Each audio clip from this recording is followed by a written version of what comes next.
Hello, awesome toppers. Welcome back to part 5 of life processes chapter. आज इस part में हम blood vessels, lymph and transportation in plants करने वाले हैं. So let's get started. Last class में हमने ट्रांसपोर्टेशन इन ह्यूमंस करा था, जिसमें हमने देखा था कि कैसे ह्यूमन हार्ट में राइट एट्रियम में ब्लड आता है, फिर राइट वेंट्रिकल में ब्लड पुश किया जाता है, फिर राइट वेंट्रिकल से ब्लड जाता है लंग्स में थ्रू पल्मोनरी आर्टरी, फिर लंग्स से आता है ऑक्सीजनेटेड ब्लड पल्मोनरी वेन के थ्रू टू लेफ़्ट एट्रियम से ब्लड पंप होके लेफ़्ट वेंट्रिकल में जाता है, फिर लेफ़्ट वेंट्रिकल से ब्लड पंप होके आयोटा में जाता है. अब iota is the biggest largest artery in the human body. ठीक है, अब हम इसमें देखेंगे कि ब्लड वेसल्स क्या होता है. अब हमने जैसे कि pulmonary artery, pulmonary vein, iota, Veena कावा, ये सब आर्टरी वेन है. अब ये आर्टरी वेन होती क्या है? तो ब्लड वेस ये सब एक टाइप ऑफ ब्लड वेसल्स है. ठीक है, ये सारे एक टाइप ऑफ ब्लड वेसल्स है.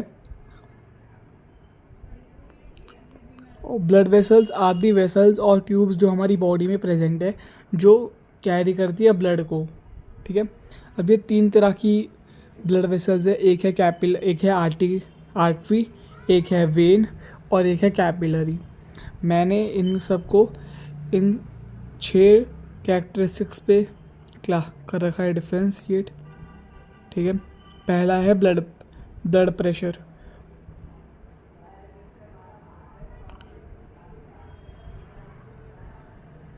पहला है ब्लड प्रेशर.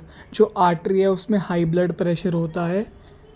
ठीक है, क्योंकि मैंने बताया था कि जब ब्लड प्रेशर में बताया था कि आर्टरीज में प्रेशर ज़्यादा होता है दैन द वेन. ठीक है, वेन में प्रेशर लो होता है और कैपिलरीज में जो ब्लड प्रेशर होता है लो होता है. ठीक है, अब किस तरीक़ा का ब्लड कैरी करते हैं? जो आर्टरीज होती है वो ऑक्सीजनेटेड ब्लड कैरी करती है. ठीक है, वेन जो है डी ऑक्सीजनेटेड ब्लड कैरी करते हैं. डी ऑक्सीजनेटेड ब्लड जिसमें CO2 है. ठीक है, और जो कैपिलरी है वो दोनों oxygenated and D oxygenated blood carry करती है.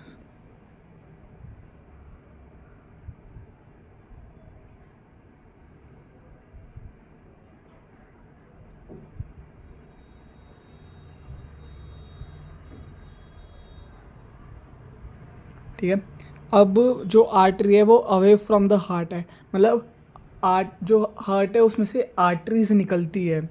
तो वल ए stands for artery, A stands for away, तो अवे फ्रॉम हार्ट. वेन जो है वो टुवर्ड्स द हार्ट जाती है, हार्ट की तरफ जाती है. ठीक है, और कैपिलरी जो है आर्टरीज और वेन्स के बीच होती है. आर्टरीज एंड वेन्स के बीच होती है. ठीक है, अब आर्टरीज में वॉल्व जो है एब्सेंट होते हैं. वॉल्व मतलब मैं बता देता हूँ, जैसे कि अगर ये एक ब्लड वेसल है, ठीक है, तो इनमें ना ये ऐसे वॉल्व्स होते हैं. ये सिर्फ वेन्स में होते हैं, आर्टरीज में एब्सेंट होते हैं ये सब. ठीक है, ये सिर्फ वेन्स में प्रेजेंट होते हैं, ये आर्टरीज में एब्सेंट होते हैं. आर्टरीज एंड ब्लड कैपिलरी दोनों में एब्सेंट होते हैं ये. ठीक है, जो आर्टरी है ना, जो उसकी वॉल थिक और इलास्टिक होती है और मस्कुलर होती है. इलास्टिक, वेन की इलास्टिक होती है. ठीक है, और जो कैपिलरी है वो 1 सेल थिक होती है, 1 सेल जितनी थिक होती है.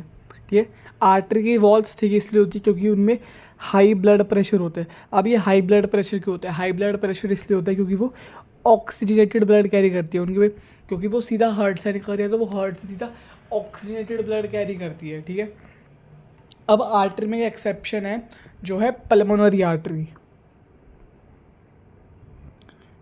पल्मोनरी आर्टरी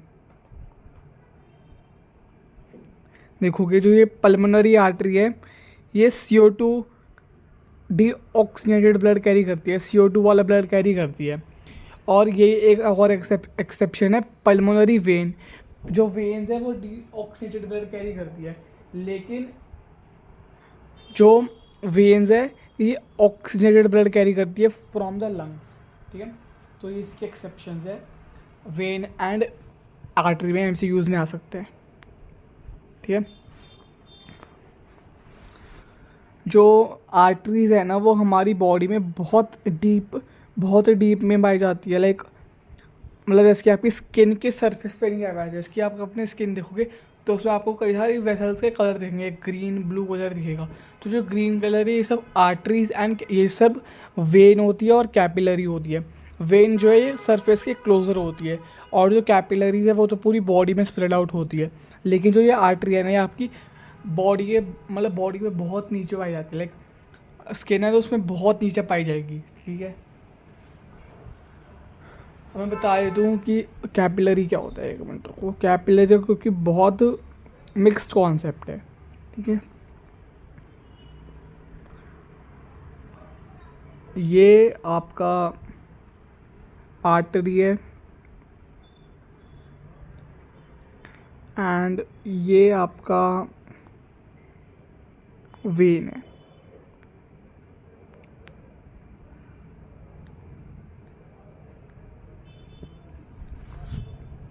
मैं इसको थोड़ा बड़ा बनाना चाहिए क्योंकि मैं इसमें फिर आपको लिम्फ समझा दूंगा।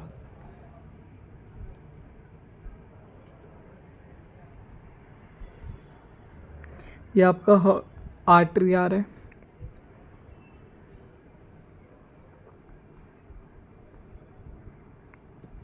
ठीक है, एंड फिर ग्रीन कलर से मैं आपको बना देता हूँ, वेन बना दिया।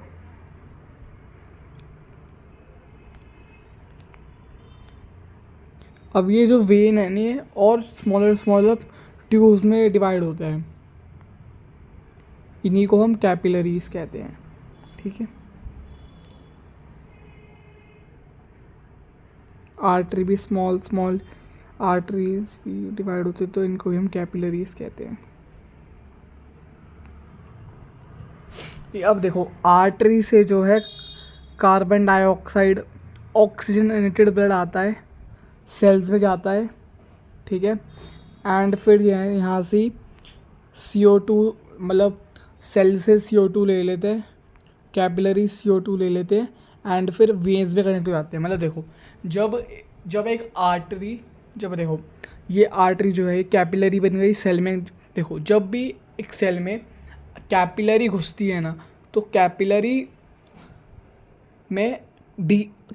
में ऑक्सीजनेटेड ब्लड होता है, और जब एक सेल से कैपिलरी निकलती है तो वो डीऑक्सीजनेटेड ब्लड कैरी करती है। और ये डीऑक्सीजनेटेड ब्लड मतलब फिर जो कैपिलरीज है जो डीऑक्सीजनेटेड ब्लड कैरी करते हैं ये मिल जाती है और ये बना देती है एक वेन बना देती है।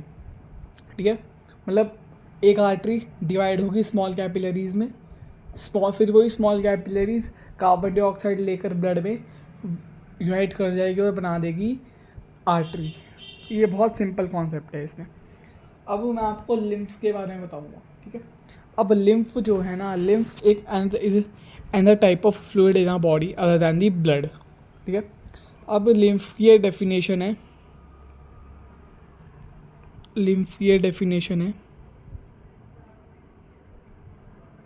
ठीक है। लिम्फ एक ऐसा फ्लूइड है जो बनता है इंटरसेलुलर स्पेसिस में बनता है ऑफ टिश्यूज़। मतलब ये दो ग्रुप ऑफ दो टिश्यूज़ है या 3 टिश्यूज़ है, इनमें थोड़ा बहुत फ्लूइड बन जाता है अपने आप नहीं, मतलब फ्लूइड बन जाता है। इसी फ्लूइड को हम लिम्फ कहते हैं। अब ये टिश्यू बनता कैसे है, जब देखिए ये मान लो कि एक कैपिलरी है, तो इसकी जो वॉल है 1 सेल थिक है, तो इसकी मतलब इसकी जो एक सेल की जो सेल वॉल होती है बहुत पतली होती है, मतलब उस परमिएबल होती है, सेमी परमिएबल क्योंकि कैपिलरी है तो इसके हम इसे परमिएबल लगा के चलते हैं। ठीक है, तो इस जो वॉल्स है ना, इसकी जो वॉल्स है कैपिलरी की जो वॉल है, इस वॉल में बहुत सारे छोटे छोटे पोर्स होते हैं। ऐसे बहुत सारे छोटे छोटे पोर्स होते हैं इसकी वॉल्स में। इन पोर्स से प्लाज्मा निकल जाता है, प्रोटीन्स निकल जाते हैं एंड ब्लड वेसल्स निकल जाते हैं।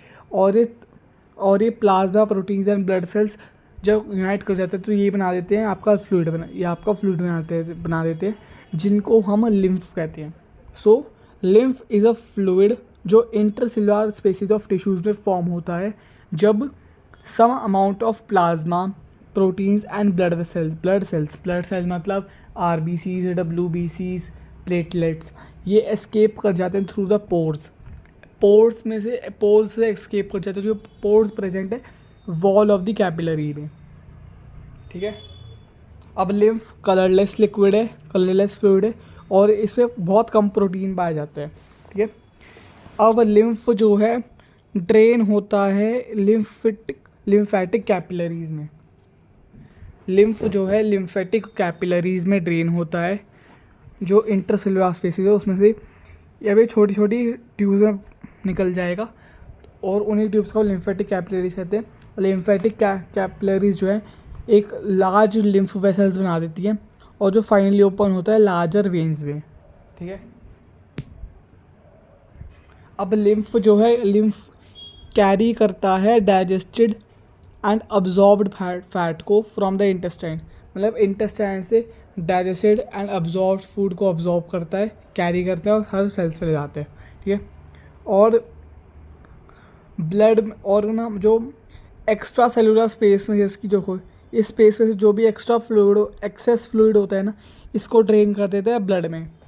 और इसको मैं आपको दोबारा समझा दूँ क्योंकि ये लिम्फ का टॉपिक बहुत कंफ्यूजिंग है। ये पूरा ट्रांसपोर्टेशन का जो टॉपिक है बहुत कंफ्यूजिंग है, लेकिन ये कंफ्यूजिंग बिल्कुल नहीं है, बहुत ईजी टॉपिक है। ठीक है। तो मैं इसको पूरा भी रेस कर देता हूँ।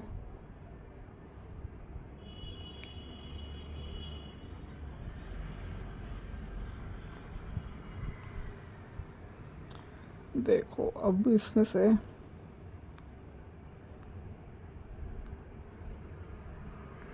ये आर्टरी है एक,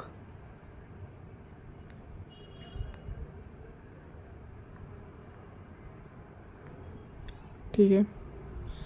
अब इस आर्टरी में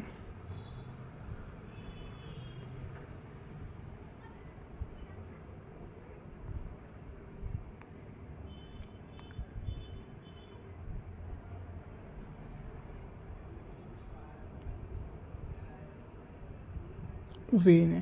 ठीक है। और एक कैपिलरी है जो ये कनेक्टेड है। ठीक है। रेड एंड ब्लू जो ये कनेक्टेड है, ये आपकी कैपिलरी है।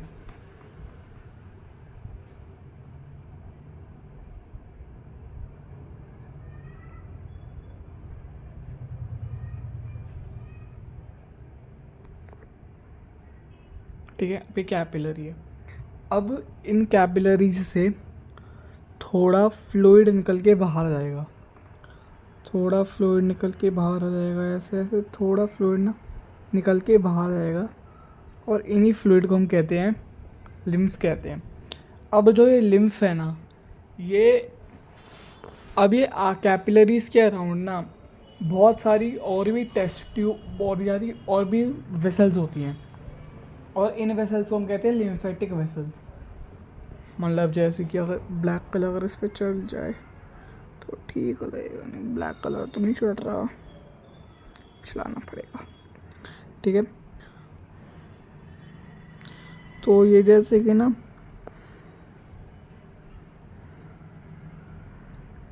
लिम्फ जो है लिम्फेटिक वेसल्स में फ्लो कर जाता है। ठीक है। मतलब ये मान लो कि अगर ये एक लिम्फेटिक वेसल्स है,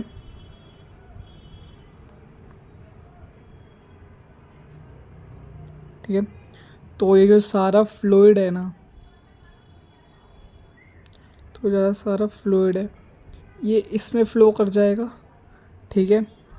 इस पर फ्लो कर जाएगा। अब ये लिम्फेटिक कैपिलरीज है। अब लिम्फेटिक कैपिलरीज जॉइन करेगी एक दूसरे को, लिम्फेटिक वेसल्स बना देगी और लिम्फेटिक वेसल्स जॉइन करके एक लार्जर वेन बना देंगे। तो एक ऐसा पूरा प्रोसेस होता है।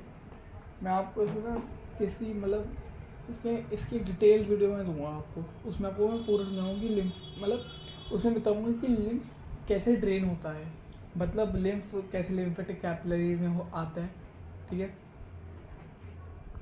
हमारा नेक्स्ट टॉपिक जो है वो है ट्रांसपोर्टेशन इन प्लांट। ठीक है, ट्रांसपोर्टेशन इन प्लांट्स। अब प्लांट में वाटर एंड मिनरल्स ट्रांसपोर्ट होते हैं और फूड ट्रांसपोर्ट होते हैं। जो वाटर एंड मिनरल्स ट्रांसपोर्ट होते हैं वो ट्रांसपोर्ट होते हैं जाइलम की हेल्प से, और जो फूड ट्रांसपोर्ट होता है वो होता है फ्लोएम की हेल्प से। जाइलम एंड फ्लोएम आपने क्लास 9 में पढ़ा था। Xylem tissues, phloem tissue. Xylem के 4 टाइप्स जो होते हैं, फ्लोएम में जो 5 कंपोनेंट्स होते हैं वो। अब वाटर एंड मिनरल्स ट्रांसपोर्ट होते हैं इन 2 प्रोसेस की वजह से, और फूड होता है इस ट्रांसलोकेशन की वजह से। तो हम डिटेल में स्टडी करते हैं transport of water and minerals.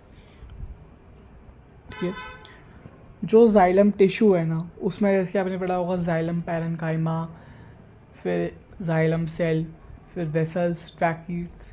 तो वो जो उसमें वेसल एंड ट्रैकीड है ना, सिर्फ रूट का नहीं, vessel and tracheids of roots, stems and leaf, stems, leaves, ठीक है, और vessels and tracheids of the roots, ये इंटरकनेक्टेड होते हैं to form a continuous system. एक कंटिन्यूस सिस्टम बना पाए वाटर कंडक्टिंग का। मतलब प्लांट को हमेशा वाटर प्रोवाइड कराने के लिए उन्होंने एक अपना एक पाथ बना रखा होता है, एक चैनल बना रखी होती है, जो ये चैनल इन सब चीज़ों में बनी होती है, वेसल्स से, tracheids of the stem of the root, stem and root से बनी होती है, स्टेम्स एंड लीफ से बनी होती है। ठीक है, अब जो सेल्स कांटेक्ट में है ना, सेल्स जो कांटेक्ट में है विद द सॉइल, मतलब ये सॉइल है,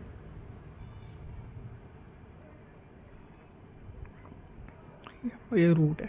तो रूट जो है ना, ये आयंस, जैसे कि जो सेल्स कांटेक्ट में है विद द सॉइल, वो बहुत सारे आयंस ले लेते हैं। ठीक है, अब ये डिफरेंस बना देता है। मतलब देखो, इधर मान लो कि अगर मान लो कि इसने पोटेशियम आयन लिया, तो इधर पोटेशियम आयन की जो सॉइल में जो पोटेशियम आयन की अमाउंट है वो कम है, एंड जो सॉइल है उसमें पोटेशियम आयन की कंटेंट ज़्यादा है। ठीक है, तो अब हुआ क्या, अब देखो इसको एलिमिनेट करने के लिए ना, वाटर जो है रूट में मूव कर जाएगा। मतलब इस डिफरेंस को एलिमिनेट करने के लिए, क्योंकि अब इधर वाटर ज़्यादा है, रूट्स में जो है वाटर ज़्यादा है, और प्लांट में जो रूट है इसमें वाटर कम है। तो इसलिए वाटर जो है, इस डिफरेंस को एलिमिनेट करने के लिए, to eliminate the difference of ions, water move कर जाएगा इनटू द रूट। ठीक है, इसका मतलब कि जो there is a steady movement है वाटर की इनटू रूट जाइलम, जो रूट का जाइलम है उसमें वाटर की मूवमेंट हमेशा है। अब ये एक कॉलम बना देती है, जैसे कि ना ये वाटर को अपवर्ड पुश करती रहती है, मतलब पानी को अपवर्ड पुश कर दिया गया। अब लेकिन अपवर्ड पुश कर रही है, तो इसलिए ऊपर से भी तो हटाने के लिए चाहिए ना। ठीक है, तो इसलिए अब आता है ट्रांसपिरेशन मैंने बताया था कि transpiration is the evaporation of water from the surface of leaves. Stomata में होता है। ठीक है, जो इवेपोरेशन ऑफ वाटर मॉलिक्यूल्स है ना from the cells of a leaf, एक लीफ के सेल से जब वाटर मॉलिक्यूल इवेपोरेट कर देता है ना, तो वो एक सक्शन बना देता है जो वाटर को खींचता है। जो नीचे जो वाटर प्रेजेंट है ना, जाइलम सेल्स में जो वाटर प्रेजेंट है उसको ऊपर खींचते हैं। और इस लॉस ऑफ वाटर को ना in the form of vapour from the aerial parts, मतलब जो प्लांट्स का एरियल पार्ट्स है, इसकी लीव्स जो है, उनमें से loss of water in the form of vapour, भाप या वेपर की फॉर्म में लॉस ऑफ वाटर होना, इसको हम ट्रांसपिरेशन कहते हैं। अब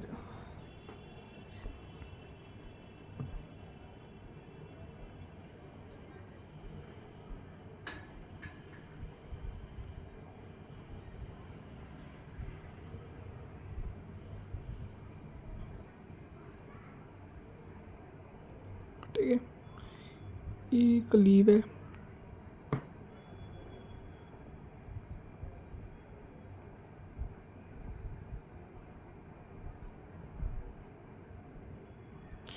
अब यहाँ पे जैसे कि ना एक वाटर ड्रॉपलेट जो है उड़ गई है, यहाँ पे इवेपोरेट हो गई है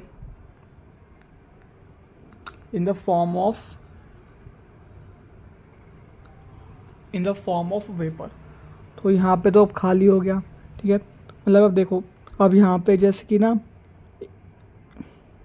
जाइलम है, यहाँ पे जाइलम है, इस जाइलम पे जैसे कि यहाँ पे पानी है, यहाँ पे पानी है, यहाँ पे पानी है, यहाँ पे पानी है। तो अब ये इसकी ये उड़ गया, तो ये इसकी जगह आ जाएगा, ये इसकी जगह आ जाएगा, ये वाला वाटर मॉलिक्यूल इधर आ जाएगा, ये वाला वाटर मॉलिक्यूल इधर आ जाएगा। तो ऐसे फिर मूवमेंट होती रहेगी।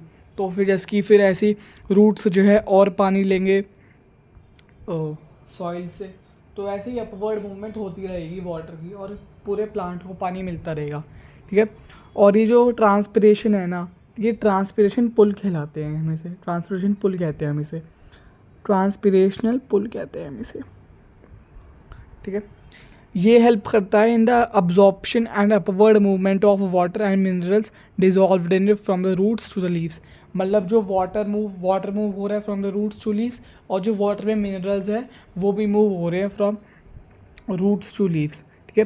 ये टेम्परेचर को रेगुलेट करने में हेल्प करता है। प्लांट्स को भी एक टेम्परेचर रेगुलेट करना पड़ता है, तभी वो अपना जो फूड है वो प्रिपेयर कर पाते हैं, ठीक है। लेकिन जो ये रूट प्रेशर का इफ़ेक्ट है ना, ये इम्पॉर्टेंट होता है एट नाइट, क्योंकि देखो अब रात सनलाइट नहीं है तो वो जैसे की इवेपोरेशन होगी नहीं, तो इसलिए सन जो रूट प्रेशर है ना वो इम्पॉर्टेंट होता है। इस प्रोसेस को हम कहते हैं रूट प्रेशर। ये वाली जो कॉल है, जब एक आयन एक्सचेंज हो रहे हैं, एंड इसको हम कहते हैं ट्रांसपिरेशन पुल। ये दोनों साइमल्टेनियसली चलते हैं डे के नाइट। लेकिन ड्यूरिंग द डे जब स्टोमेटा ओपन है, तो ट्रांसपिरेशन पुल है ना, वो मेजर ड्राइविंग फोर्स बन जाता है in the movement of water, क्योंकि ट्रांसपिरेशन बहुत जल्दी होता है तो पानी भी बहुत जल्दी ऊपर आता रहता है, ठीक है। तो ये पूरा कॉन्सेप्ट था। अब हम चलते हैं इस वीडियो के लास्ट टॉपिक पे, जो है transport of food. Transportation is a confusing topic of this chapter. इस चैप्टर से सबसे कन्फ्यूजिंग चैप्टर जो बच्चों को लगता है वो है ट्रांसपोर्टेशन एंड है एक्सक्रीशन। एक्सक्रीशन भी बच्चों को डिफिकल्ट लगता है, लेकिन इतना डिफिकल्ट एंड कन्फ्यूजिंग दोनों टॉपिक्स नहीं, दोनों टॉपिक्स बल्कि बहुत इंटरेस्टिंग है। डाइजेशन एंड रेस्पिरेशन से जो ज़्यादा मुझे इंटरेस्टिंग टॉपिक्स लगते हैं ना, वो लगते हैं ट्रांसपोर्टेशन और एक्सक्रीशन, क्योंकि आप जानते हो, क्योंकि आप फिर जान पाते हो कि हो सच कुछ होता कैसे है ये सब।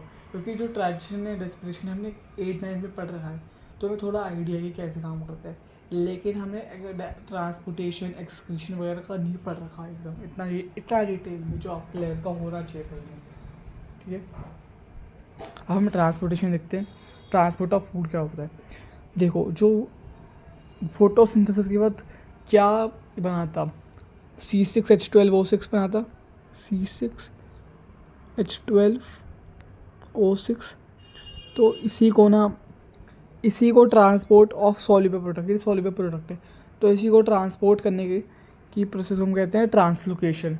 और ये होती है फ्लोएम फ्लोएम जाइलम में वाटर एंड मिनरल्स ट्रांसफ़र होते हैं, और फ्लोएम में फूड ट्रांसफ़र होते हैं, ठीक है। फ्लोएम जो है अमाइनो एसिड्स को भी ट्रांसफ़र करते हैं, और बहुत सारे अदर सब्सटेंसेस को भी ट्रांसफ़र करते हैं। और जो सब्सटेंसेस जो ट्रांसफ़र होते हैं ना, ये डिलीवर होते हैं स्टोरेज ऑर्गन्स में, जैसे कि जो रूट का स्टोरेज ऑर्गन हो गया उधर डिलीवर होते हैं। स्टोरेज ऑर्गन मतलब फूड जो वैक्यूल होता है, आपने एनिमल सेल प्लांट सेल में पढ़ा होगा कि बहुत बड़ा वैक्यूल होता है, इसी वैक्यूल में जैसे कि स्टोरेज ऑर्गन होता है सेल का, तो ये डिलीवर होते हैं रूट्स के स्टोरेज ऑर्गन में, फ्रूट्स में ट्रांसफ़र होते हैं, सीड्स में ट्रांसफ़र होते हैं, और जो ग्रोइंग ऑर्गन है जैसे कि स्टेम वगैरह हो गया, लीव्स हो गए, नोड्स हो गए, इंटरनोड्स वगैरह, इधर ट्रांसफ़र होते हैं ये सब्सटेंसेस, ठीक है। अब जो है ट्रांसलोकेशन जो हो रही है ना फूड की एंड अदर सब्सटेंसेस, ये प्लेस होते हैं सीव ट्यूब्स में along with the help of adjacent companion cells, जो ये अपवर्ड एंड डाउनवर्ड मूवमेंट में होती है। ये वाली जो है, ये जो फूड एंड वाटर, ये वाली तो यूनिडायरेक्शनल है, यूनिडायरेक्शनल, ये सिर्फ अपवर्ड मूवमेंट होती है। लेकिन जो फूड ट्रांसपोर्ट ऑफ फूड है वो तो अपवर्ड एंड डाउनवर्ड दोनों डायरेक्शन में होता है, तो ये बाई डायरेक्शनल है। अब देखो जो ट्रांसलोकेशन होती है ना फ्लोएम में, वो अचीव की जाते हैं बाय यूटिलाइजिंग एनर्जी। प्लांट भी रेस्पिरेशन करते हैं, तो रेस्पिरेशन के वक्त जो एनर्जी बनती है उस एनर्जी को यूज़ किया जाता है to synthesize a molecule called ATP. जब हम एटीपी को तोड़ते हैं तो एक फिक्स्ड अमाउंट ऑफ एनर्जी निकलती है, ठीक है। अब जो ये एनर्जी है ये यूज़ की जाती है सुक्रोज को ट्रांसफ़र करने के लिए फ्लोएम टिश्यू में। सुक्रोज एक तरीका शुगर है जो प्लांट से बनता है, ठीक है। आप ये भी कह सकते हो सुक्रोज एक तरीका स्टोरेज फॉर्म है ऑफ ग्लूकोज, ठीक है। तो जैसे कि जो सुक्रोज है ना वो ट्रांसफ़र फ्लोएम टिश्यू में किया जाता है from energy using energy from ATP. जो एटीपी से एनर्जी निकली है उसी एनर्जी का यूज़ किया जाता है to transfer sucrose in the phloem tissue. अब जैसे ही फ्लोएम टिश्यू में सुक्रोज आएगा तो फ्लोएम टिश्यू का ऑस्मोटिक प्रेशर बढ़ जाएगा। ऑस्मोटिक प्रेशर मतलब जो सुक्रोज है ना वो थोड़ा सॉलिड फ्लूइड पाउडर फॉर्म में होता है, तो जो सॉल्यूट है जो मतलब सॉलिड फॉर्म है वो ज़्यादा बढ़ेगा। तो जो फ्लोएम के अराउंड जितने जो भी अगर फ्लोएम के अराउंड अगर मान लो कि अगर साइड में अगर जाइलम है और जाइलम में अगर पानी है तो फिर वो वाटर जो है डिफ्यूज़ हो जाएगा, क्योंकि अब देखो water moves from high concentration to low concentration, तो वाटर जो है जाइलम से मूव होकर फ्लोएम में आ जाएगा, ठीक है, और वाटर उस पर फ्लोएम में आ जाएगा। अब जो ये पानी जब आ गया ना फ्लोएम में तो पानी प्लस जो सुक्रोज है वो फ्लूइड टाइप बना देगा, और जो मटेरियल बनेगा ना और जो ये ऑस्मोटिक प्रेशर जो इंक्रीज़ हुआ है ये ऑस्मोटिक प्रेशर अलाउ करेगा फ्लोएम को कि जो ये मटेरियल बना है इसको ट्रांसफ़र कर सके तो टिश्यूज़ जिसमें लेस प्रेशर है। मतलब इसका मतलब जैसे कि मान लो कि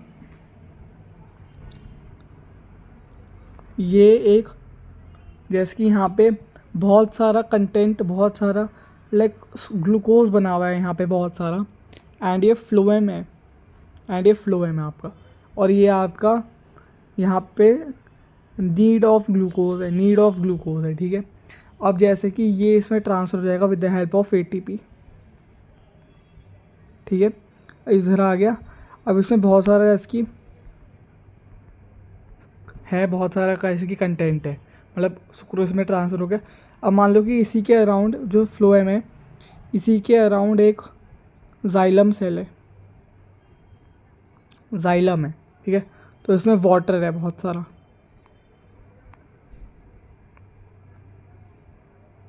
तो वाटर जो है इसमें डिफ्यूज़ हो जाएगा, और फिर जो ये कंटेंट है ना अलॉन्ग विद द वाटर ये इस सेल के पास आ जाएगा, क्योंकि इसमें भी ऑस्मोटिक प्रेशर कम है, तो इसमें भी ऑस्मोटिक प्रेशर कम है, ऑस्मोटिक प्रेशर रहने दो, आप ये कह लो कि इसमें जैसे कि लो कॉन्सेंट्रेशन है ऑफ वाटर, तो जो हाई कॉन्सेंट्रेशन ऑफ वाटर जो ये फिर हाई कॉन्सेंट्रेशन है ना वाटर की ये लो कॉन्सेंट्रेशन में मूव कर जाएगी, and along with the water ये जो सक्रोस है ये भी आ जाएगा, ठीक है। तो जो ये प्रेशर है ना ये मूव करते हैं मटेरियल को in the phloem to tissues जिसमें लेस प्रेशर होता है, जिनके जिसकी अगर जिसमें खाने की ज़रूरत है तो उनमें मूव कर देगा ये, ठीक है। दिस अलाउज द फ्लोएम, ये फ्लोएम को अलाउ करता है कि जो मटेरियल को मूव कर सके according to the plants need, ठीक है। फॉर एग्जांपल स्प्रिंग में क्या होता है, जो शुगर होती है ना रूट या स्टेम टिश्यू में वो बर्ड्स में ट्रांसपोर्ट की जाती है जिसको एनर्जी चाहिए ग्रो करने के लिए, ठीक है। आई होप आपको ये फ्लोएम वाला टॉपिक समझ आया होगा, अगर नहीं आया तो kindly tell in the comments. मैं इसका वैसे भी जाइलम एंड फ्लोएम दोनों का अलग से वीडियो बनाऊंगा, जाइलम फ्लोएम एंड लिम्फ का, कि लिम्फेट ये सब अलग, क्योंकि ये बहुत डिफ़िकल्ट टॉपिक्स हैं, ठीक है। सो